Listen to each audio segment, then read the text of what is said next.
क्या पूरी ज़िंदगी यहाँ बिताने के बाद भी मुझे मेरे ससुराल में इतना भी हक नहीं है कि मैं अपने बीमार पिता को कुछ दिन यहाँ रख सकूं और उनकी सेवा कर सकूं।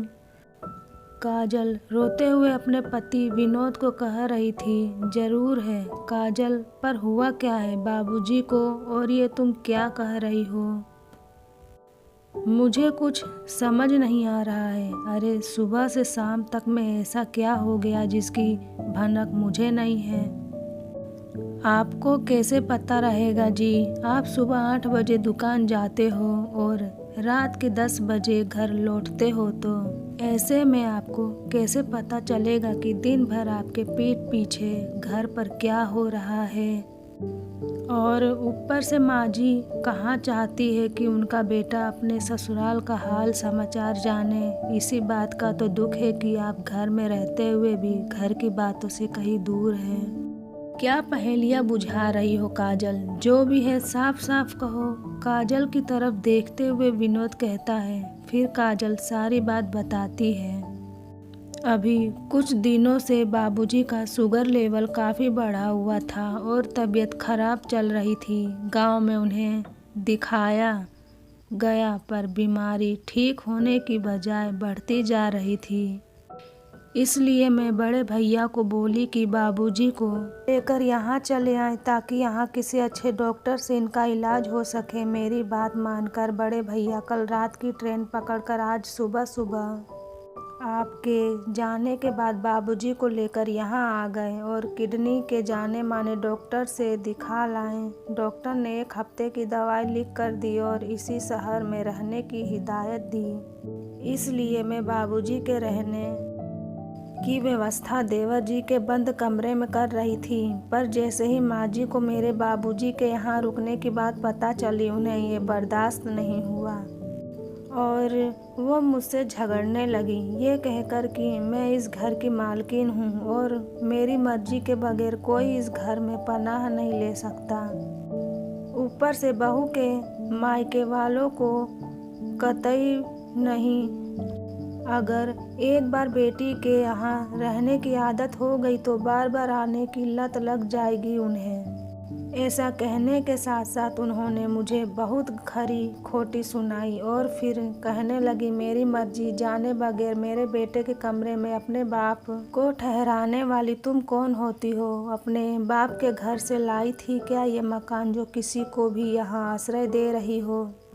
ये मेरा घर है रोहिणी निवास, कोई धर्मशाला नहीं जो अपनी मन मर्जी करोगी। माँ जी की चीखती हुई आवाज़ सीधा बाबूजी और बड़े भैया के कानों में पड़ी और वो अपना सामान बांध कर जा ही रहे थे कि माँ जी बाबूजी को भला बुरा कहने लगी। शर्म नहीं आता है बेटी के घर बीमारी का बहाना लेकर रहने में? ये आपकी बेटी का ससुराल है, कोई सराय खाना नहीं। कुछ तो शर्म किया होता समधी जी। बाबूजी को बेइज्जती और अपमानित करने के बाद बड़े भैया को ताने देने लगी। अरे इतनी ही चिंता है अपने बाबूजी की तो ले जाओ किसी होटल में रखो। सब कुछ फ्री में ही चाहिए क्या जो मुंह उठाकर बहन के ससुराल चले आए?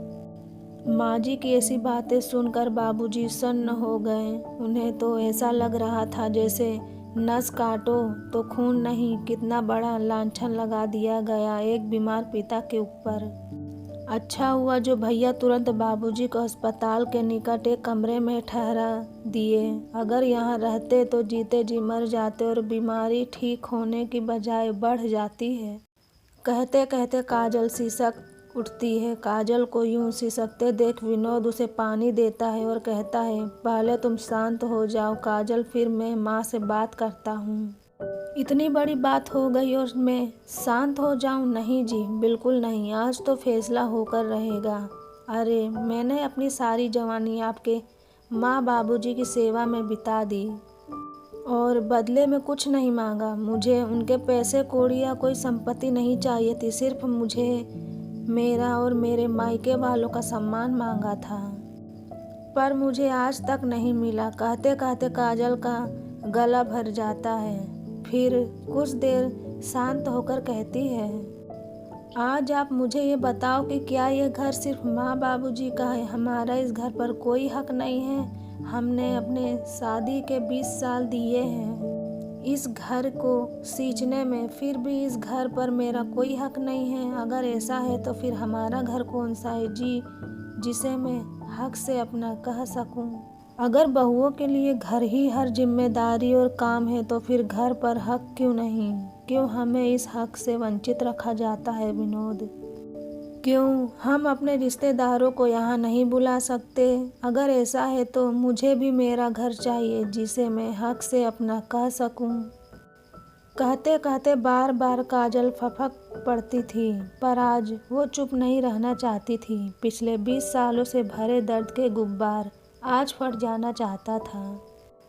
अरे बाबूजी कौन सा शौक से आए थे अपनी बेटी के यहाँ रहने? वो तो मजबूरी थी इसलिए उन्हें आना पड़ा। अगर उनका बस चले तो वो बेटी के घर पानी तक न पिए, और शुरू से वहीं तो करते आए हैं आज तक, तो अभी अपनी बेटी के ससुराल में कदम तक नहीं रखे, क्योंकि उन्हें पता था माँ जी का स्वभाव। वो तो मेरे जिद करने पर आ गए और मेरी जिद की वजह से ही उन्हें ये बेइज्जती सहनी पड़ी।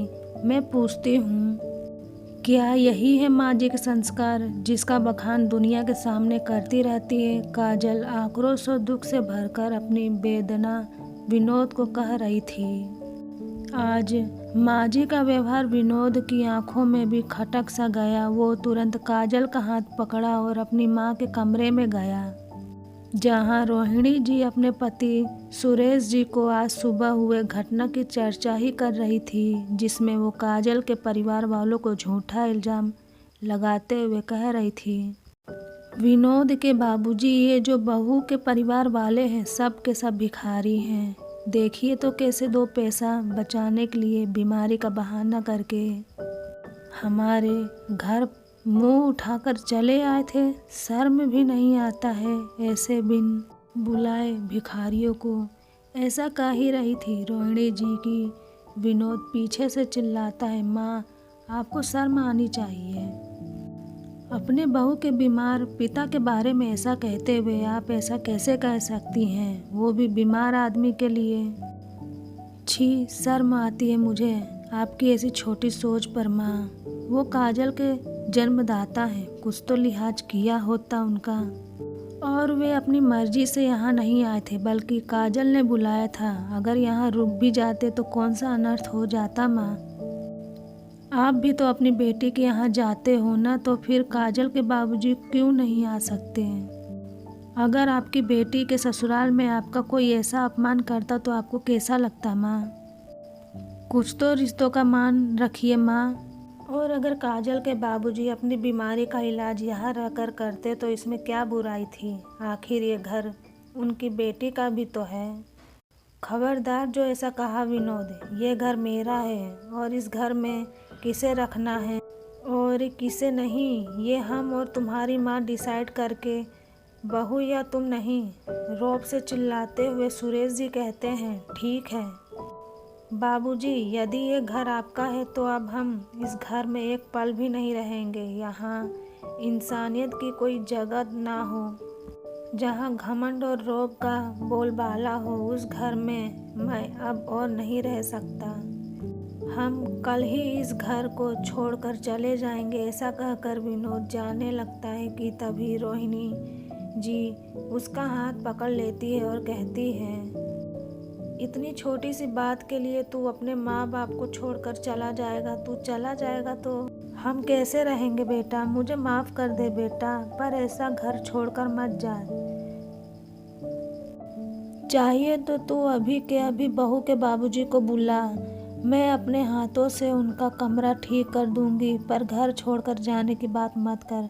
खुद के भविष्य की चिंता और श्रवण कुमार सा बेटा और काजल जैसी आज्ञाकारी बहू के दूर जाने के डर से डर कर रोहिणी जी कहती हैं, अपने पर आई तो बात समझ में आई माँ जी। यहाँ 24 घंटे आप लोगों की सेवा में हाजिर रहती हूँ, इसलिए हमारी कद्र नहीं है आप लोगों की नज़रों में।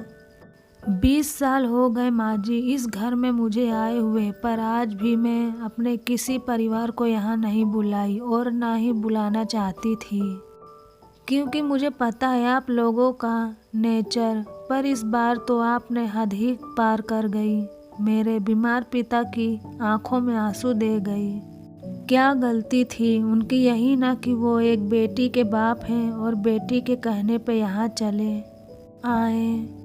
पर मेरी भी एक बात सुन लीजिए, मैं भले इस घर में रहूं या ना रहूं, पर आप आगे से मुझसे कोई उम्मीद मत पाल रखिएगा, क्योंकि आज जो आपने किया है उसको मैं कभी नहीं भूल सकती माँ जी।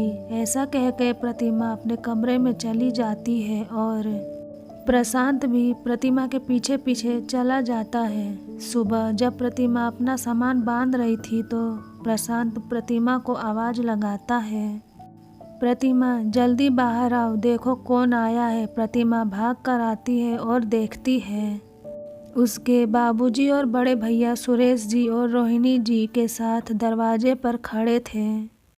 प्रतिमा पकड़कर बाबूजी को बैठाती है और प्रश्नवाचक दृष्टि से बड़े भैया को देखती है। तब बड़े भैया कहते हैं, सुबह सुबह माँ जी और बाबूजी आए हमारे कमरे में जहाँ हम लोग रुके थे और काफ़ी मिन्नतें करने लगे, अपने किए की माफ़ी मांगने लगे, तो हमें आना ही पड़ा। अरे बहू अब खड़ी ही रहेगी, अपने बाबूजी को अपने कमरे में ले जाओगी, और हाँ इनका पूरा ख्याल रखना, इन्हें किसी चीज़ की कोई कमी नहीं होनी चाहिए प्रशांत बेटा। ऐसा कहते हुए सुरेश जी अपने कमरे में चले जाते हैं। फिर रोहिणी जी कहती हैं, समधी जी जब तक आप ठीक नहीं हो जाते तब तक बेझिझक आराम से यहाँ रहिए, आखिर ये आपकी बेटी का घर है।